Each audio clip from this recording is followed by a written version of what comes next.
grab the book? I think he's using his packet.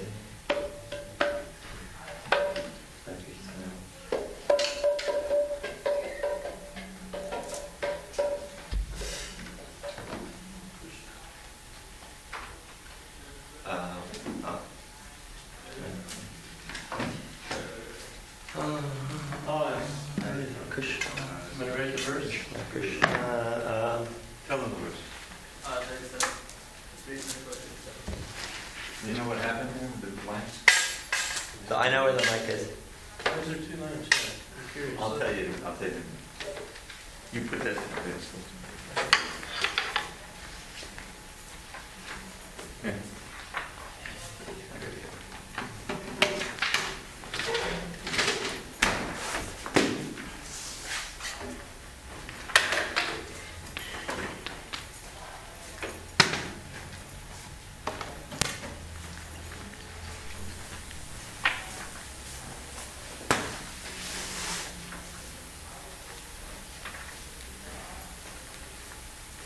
So, someone left the door open to stop the wind.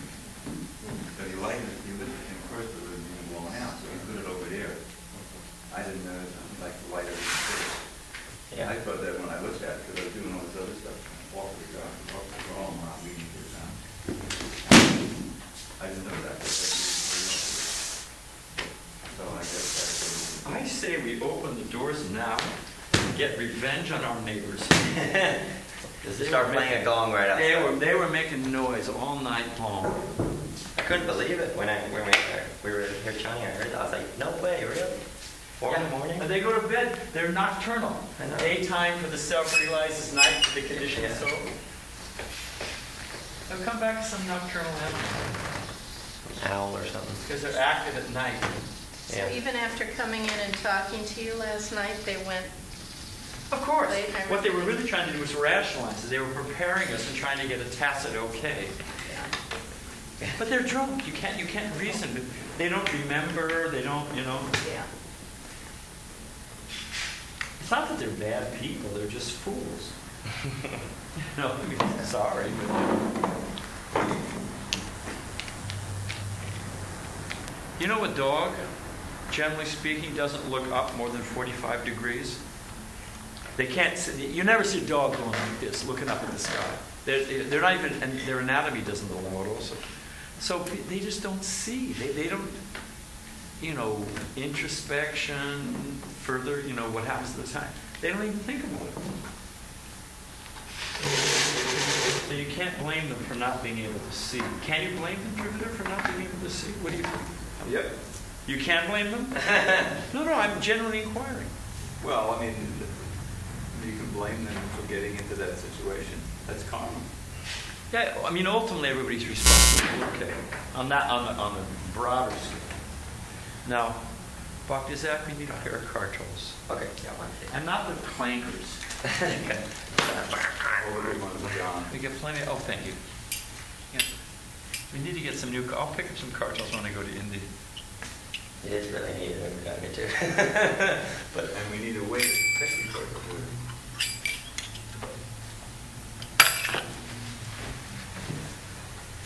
Missing cartels are like the missing socks. They're stuck in the dryer. Where do they go? They go to people's homes. They go to people's Or they go homes. upstairs. They're in the bottom of book boxes. They're on a shelf somewhere.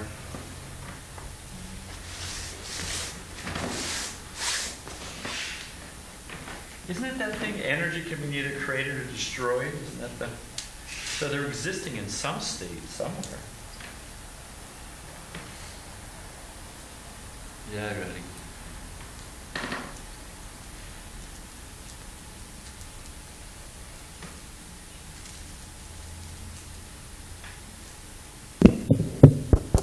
Hare Krishna.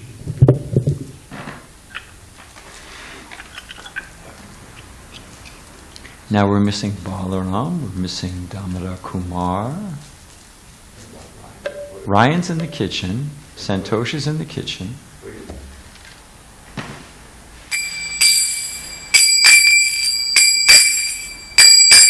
Jaya Radha Madhava Kunda Bihari.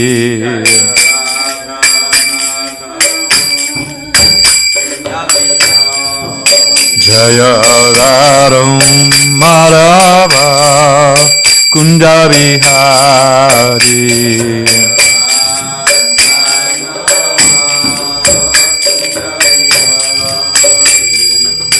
Govijana Balava Divanari.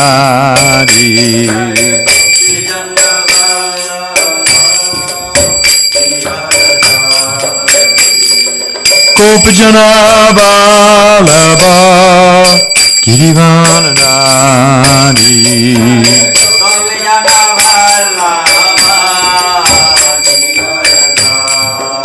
Jasora Nandana Brajajana Ranjana.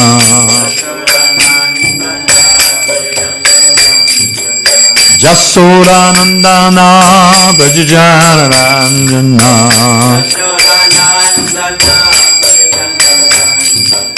Jamuna Tira Vandakari.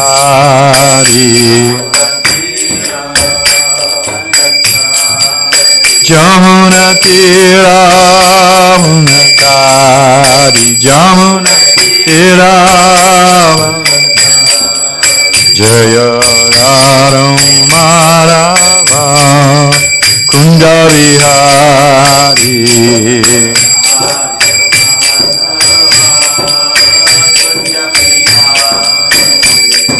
Gopijana Balava Jivanagari.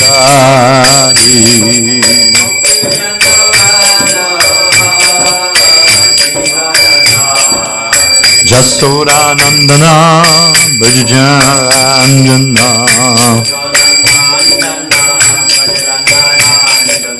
Jamuna Tira Unakari. Tira Hare Krishna, Hare Krishna, Krishna Krishna, Hare Hare, Hare Rama, Hare Rama, Rama Rama, Hare Hare.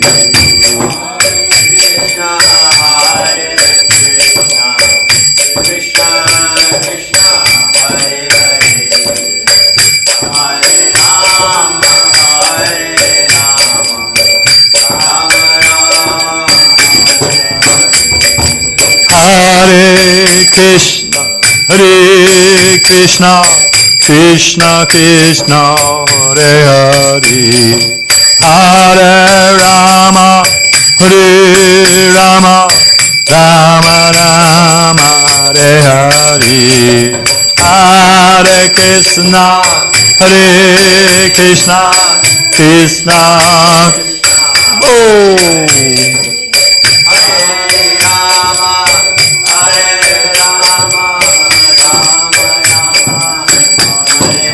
Jaya Radha Madhava Kunda Bihari.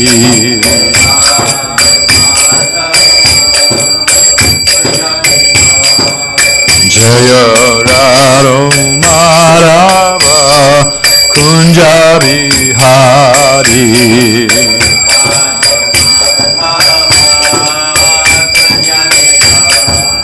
Jaya Radha Madhava Kunja Bihari. Jaya Radha Madhava Kunja Bihari.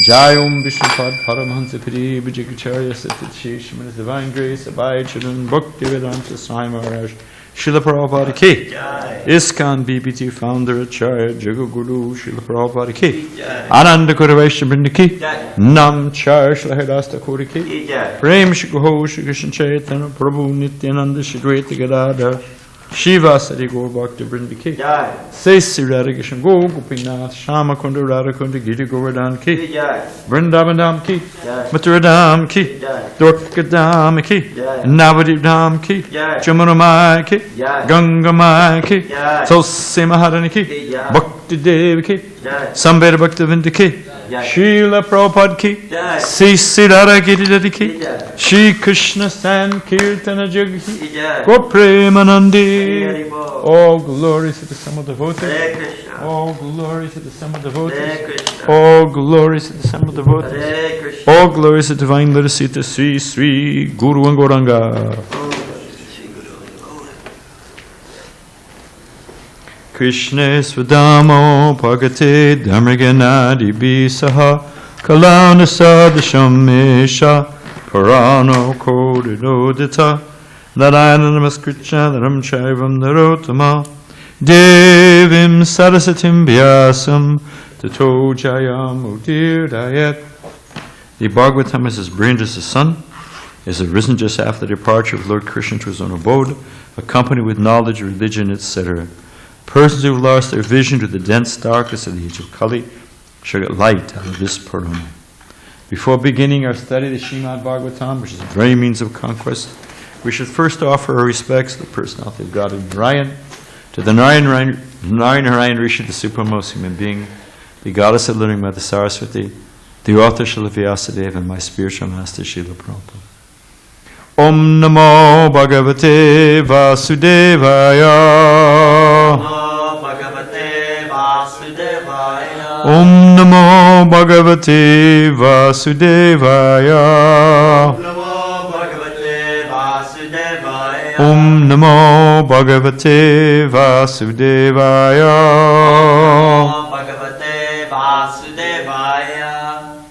So, according to my position in the universe, we're reading from the 3rd canto, chapter 24, verse 37. Are we in sync? Very good. Esha Atma Pato Vyakto Nashta Kalena Bhuyasa Tam Pavartayitum Deham Imam Vidi Maya Britam Esha Atma Pato Vyakto Nashtakalena Bhuyasa Tam Vartayatum Hare Krishna Tam Pravartayutum Hare Krishna Tam Pravartayatum Deham Imam Vidi Maya Britam Esha Atma Pato Vyakto Nashtakalena Bhuyasa Tabar Hare Krishna Tam Pravartayatum. I don't know what is with me today. Tam Pravartayatum Deham Imam Vidi Maya Britam. It's like a horse that gets scared of a jump, once you got it set wrong in your mind. Esha Atma Pato Vyakto Nashtakalena Bhuyasa Tam Pravartayatum Deham Imam Vidi Maya Britam.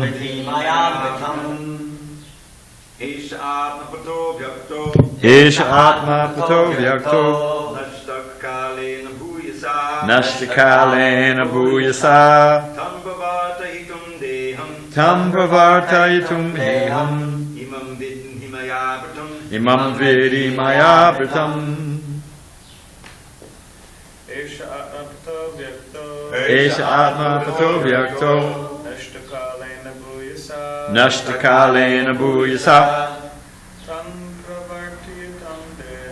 Tam Pravartayitum Deham Imam Vidi Maya Britam. Esha Atma Pato Vyakto Nashtakalena bhuyasa Tam pravartayitum deham Imam vidhi maya vratam. Vaishnavi Esha atma pato vyakto Nashtakalena bhuyasa Tam pravartayitum deham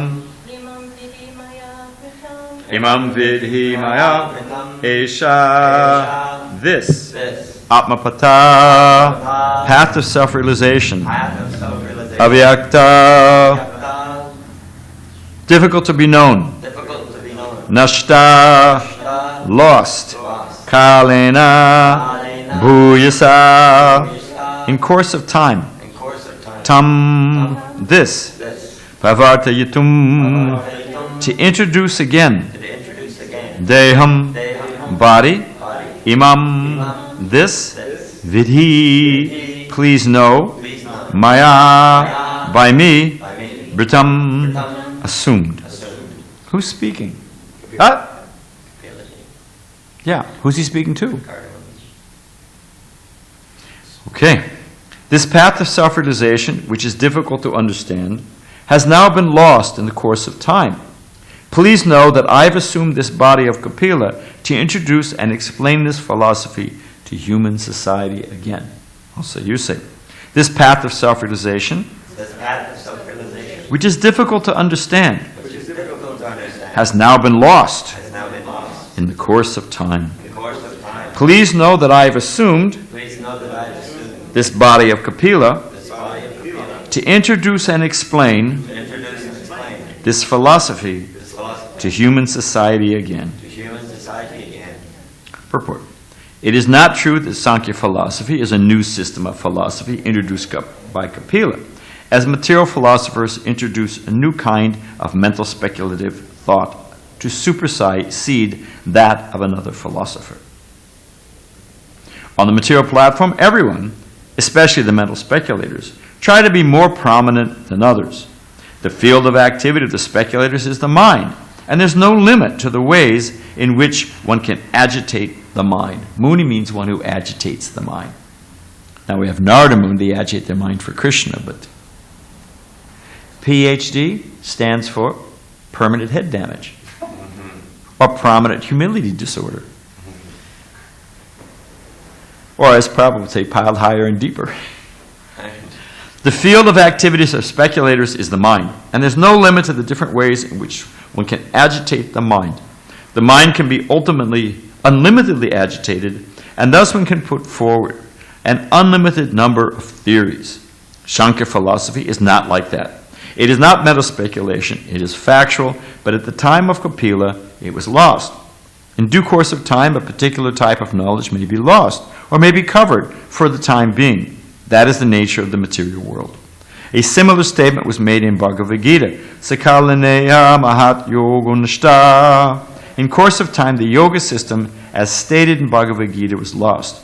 It was coming in parampara, in distant succession, but due to the passage of time, it was lost. The time factor is so pressing that in the course of time, everything within the material world is spoiled or lost. The yoga system of Bhagavad Gita was lost before the meeting of Krishna and Arjuna. Therefore, Krishna again enunciated the same ancient yoga system to Arjuna, who could actually understand Bhagavad Gita. Similarly, Kapila also said that the system of Sankhya philosophy was not exactly being introduced by him, it was already current. But in course of time, it was mysteriously lost, and therefore he appeared to reintroduce it. That is the purpose of the incarnation of Godhead. Yada yada hi dharmasya glanir bhavati bharata. Bhagavad Gita means the real occupation, dharma means the real occupation of the living entity. When there's a discrepancy in the eternal occupation of the living entity, the Lord comes and introduces the real occupation of life. Any so-called religious system that is not in line with devotional service is called adharma samstapana. When people forget their eternal relationship with God and engage in something other than devotional service, their engagement is called irreligion. How can one get out of the miserable condition of material life as stated in Sankhya philosophy?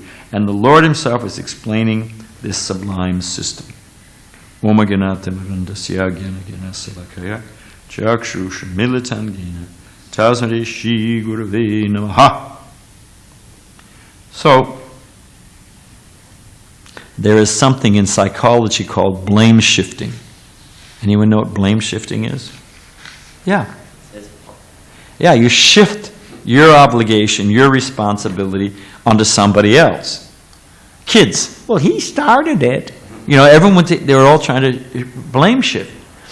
So, I'm not happy, I'm suffering, I'm struggling. Two answers. Either it's God's fault, or there's no God. It's the only answer, you know. Well, if I'm trying to use a screwdriver as a hammer, bang, bang, bang, bang, bang, bang, bang, and the nail's not going in, what is the use of this screwdriver? That's the fault of the nail. No. Whose fault is it? It's not even, is it the screwdriver's fault? What do you think? You can. I'm sorry, David, I didn't want to muzzle you. I missed it. Okay, whose fault is it? It's my fault for choosing the wrong tool. Yeah, screwdriver will do its job just fine, but you got to use it for the right thing. So, this blaming Krishna. I don't want to jump too far ahead. I guess I'll say this first. The simple fact of the matter is, well, let's say it this way. There's only one system that works. I'm sorry. There's only one. Krishna says in Bhagavad, what is it, 3rd chapter of Bhagavad Gita? I sent forth men and generations of the Lord of creation, Lord Brahma, sent forth generations of men and demigods and said, be thou happy by this jagat. And he lists. It'll bring prosperity. It'll bring happiness. It'll bring, I mean, the whole thing is there. And liberation. There's a system. Just follow this. No. Does anyone know, other than Dravida and Balaramji, Prabhupada's famous example about touch your nose? Damodar Kumar Prabhu, touch your nose. No. How should he touch his nose? Janardanji knows. Like this, you know. No, you just touch your nose. If you just follow this sacred system given in the Vedas, follow Varna, follow ashram, you become happy, you become prosperous. Krishna says in the Gita, there's mutual cooperation between men and demigods. And lo and behold, you're gradually purified and you go back to Godhead. So, I mean, what more can Krishna do? If Krishna forces us, well, then where's our free will? Where's my independence? You know? Okay, fine, I won't force you. Well, why doesn't God come down here and straighten everything out? If there's God. He comes like, what is it? There's many incarnations out there, waves of the ocean. I mean, Krishna's coming again and again. Here he's saying, Lord Kapila is saying, I'm coming again. I'm straightening it out, I'm establishing it again. Krishna says in Gita, hey, I'm coming again, I'm straightening it out. In more modern times, what happens again as Krishna? Chaitanya Mahaprabhu comes. You can't even surrender. Krishna asks us to surrender. Chaitanya Mahaprabhu doesn't even say surrender first. He says, just chant. Just chant. I was sitting in the room, and Prabhupada said, he kind of sat back and chuckled to himself. He said, actually, I've tricked you all. I said, just chant. Don't worry about anything else. Just chant. He said, now you cannot get away. Because it's such a nice taste chanting, you know. So gradually, all the regulative principles. I remember Mukunda Maharaj said when Prabhupada wrote the 4 regulative principles and had somebody, or he maybe did himself, tacked it by the T-lock mirror, everyone was shocked. What? 4 regulative principles? What's with this? Like chutney. Or, what is it they say, too hot to resist? Too hot to... Huh? Too sweet to resist. Yeah, too hot to handle, too sweet to resist. If you make...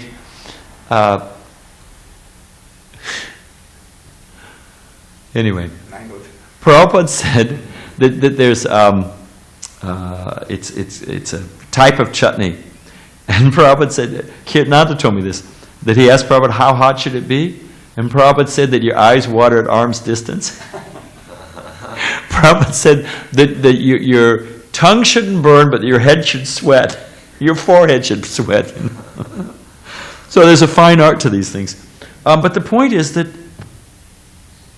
Krishna's doing his part. He's coming again and again, and he comes as Chaitanya Mahaprabhu. And if that's not enough, he comes as Nityananda. I mean, it could not be easier. Offense is completely forgiven. Just chant. Somehow or other. Take prasadam. So, first off, it's not Krishna's fault. It's our fault. It's accept responsibility for our condition. You know? Then it's the same message. You can hear the tape. There's a tape. They asked Prabhupada, oh, Bhagavad Gita is antiquated. I had a guy tell me one time, oh, I'm not listening to some blue man shooting arrows. I'm modern time. You know, I heard someone ask Prabhupada this. Prabhupada said, what has changed? Have the three modes of material nature changed? Has lust, greed, anger, envy, has that changed? What's changed? Please enlighten me as to what has changed as far as the operating principles of this world. Laws of even they say the laws of physics are permanent. They haven't changed. It's not that all of a sudden gravity appeared in 1592 where previously everyone was floating around, you know. So nothing's changed. What does Krishna say to Arjuna? He's the sun god, but what does he say about the message he's giving to Arjuna? This is the same message. So, Prabhupada often said that what was his success? So many swamis and yogis came to the West. So many versions of Bhagavad Gita. At one time, I think Brahmananda told me that when Prabhupada's Gita came out, there were something like 56 different versions of Bhagavad Gita in English language. What's the difference? And Prabhupada points out, and not a single one made a devotee. They didn't even think of becoming a devotee. I remember Tamal Krishna Maharaj. It was at the University of Michigan in Ann Arbor, and somehow or other there was a professor, and Indianology or world religions, whatever it is. So Tamal Krishna Maharaj asked him, "Have you read Bhagavad Gita?" The man said, "Yes." Tamal Krishna said, "Did you understand it?" And of course, the guy was indignant. Of course I understood it. And then Tamal Krishna Maharaj asked him, "So what are you going to do?" And I saw this look of puzzlement came over the man's mind. That the conclusion of Bhagavad Gita is a call to action, that we actually have to change, we have to do. Didn't even dawn on the guy. So Prabhupada said they didn't make a single devotee. So Prabhupada would often say, what was his success? Didn't change anything. Presented it as it is. I heard Prabhupada say to a man one time, Prabhupada said, should I flatter you or should I tell you the truth? If you've got someone who's really stubborn and you can't get through to them, it's actually quite effective. You say, should I flatter you or should I tell you the truth? Don't ask it in an arrogant way. Ask it sincerely. Should I flatter you or should I tell you the truth? What will an honest person say? Tell me the truth, And then you can they open the door, you can, Fool the rest. Yeah, fool. Avajanti Mahmudha. So, I wanted to get something else, but I guess so Krishna's kind, he comes, as Kapila Dev, is he saying here, I've come again, I've taken this form, don't like that form, he'll come as this form, Even you don't like any of the forms, for the materialist who denies God, isn't attracted to any form, any presentation. You don't like the Bible, you don't like Muhammad, you don't like Buddha, you don't take anything. Jesus, forget it, you won't take it. Who does he come as? Don't say Dravida. Huh? What does he say in Bhagavad Gita? He comes as time I am. And death. I mean, time. Like I was over here many years ago getting my tires fixed. And the one guy said, how are you doing, man? I said, I'm just killing time. Is that an accurate statement? Is time being killed? Who's being killed? By time. Time's fine, you know. We're the ones being crushed by time. So, Krishna's there. He's coming again and again. He's delivering the same message. Like, when are you going to pick it up? You know, it's the same message, repeated again and again and again, in multiple different forms. When are the living entities finally is the light going to go on? So, I wanted to read just one last thing. Oh, time is there.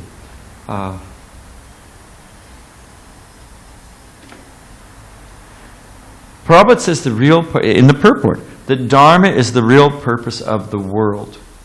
Again, with a screwdriver and the hammer and cursing it, you know. People,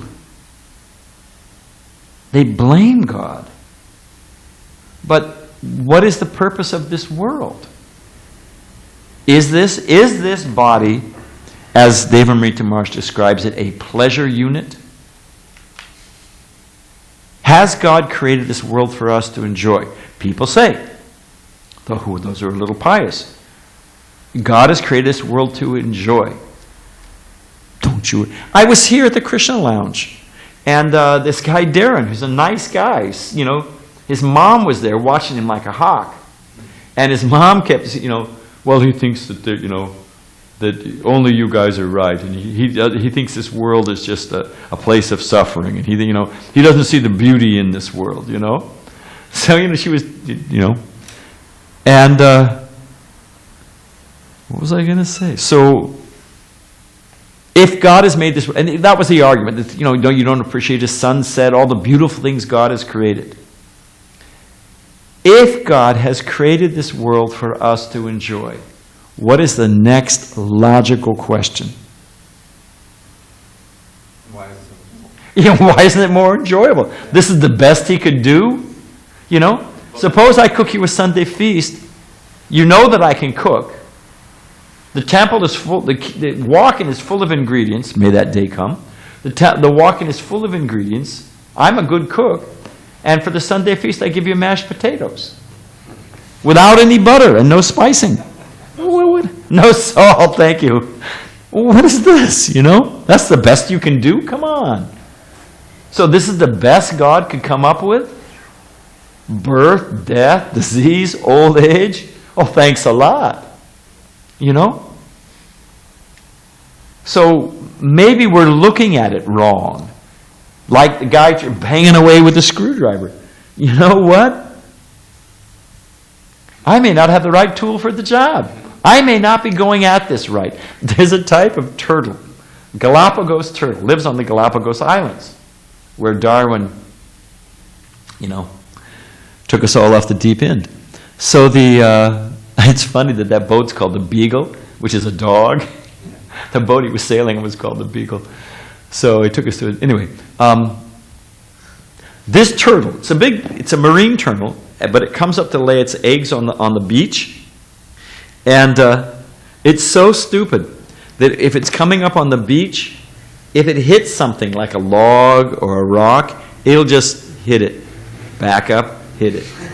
Back up, hit it. It's a true story. And they have these, you know, you could go on like a field study, whatever they call that. You know, I mean, students go from UCSD.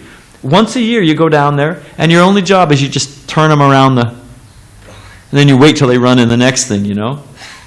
And if they get the ones that are bright enough, they actually kind of go around, but sometimes they get completely bewildered and they go back to the ocean. You got to turn them around. No, go this way, because they're laying their eggs up on the, you know. So the living entity just banging his head, life after life, suffering, birth, death, disease, old age. No, I'm going to get it right this time. I mean, how stupid can you be? But we're just, we're going to try it again, you know. It'll work this time.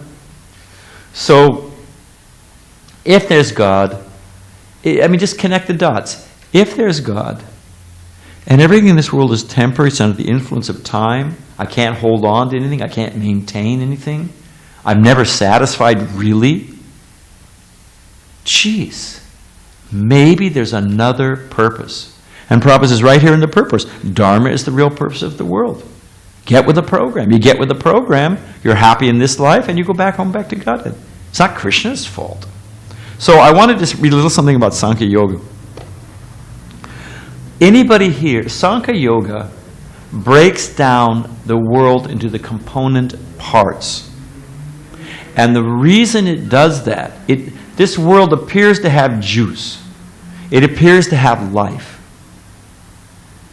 It appears to be me. It appears to be I'm part of this world. I'm not like oil and water, I'm water and water.